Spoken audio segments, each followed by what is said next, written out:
So my story begins with a dating app. I don't even know which one anymore, but it was 2014 and it was winter.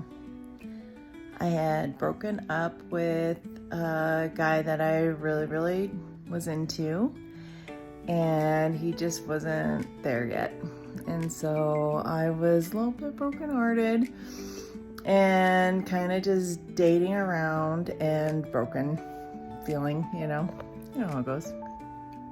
And so anyway, I went on a dating app and started talking to several different guys. Anyway, my future ex-husband started chatting me up.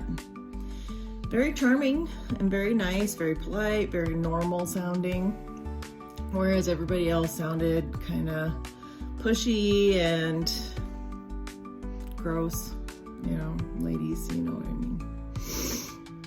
mean. So we go from texting to a phone call or two. I don't remember how many phone calls we had, but that went on for at least a month or two before we ever met in person.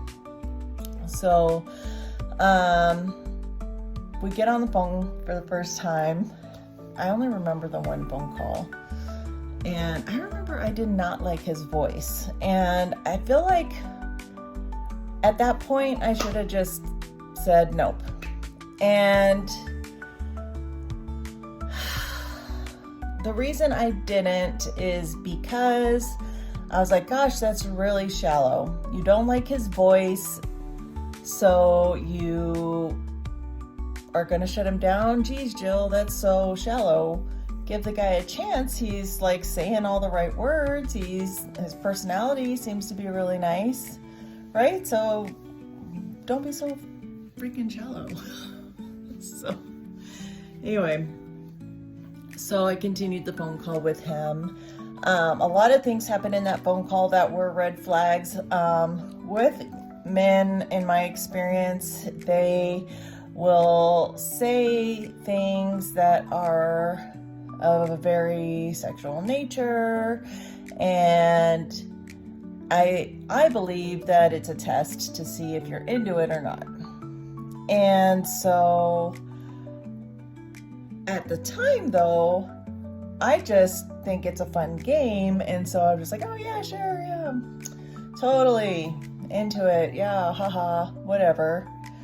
But I'm not. Like, I'm just thinking this is just fun and games, whatever, we're just joking around. Well, he didn't, and as it turns out, if guys are bringing up these things in conversation, it's because they are telling you that this is what they want.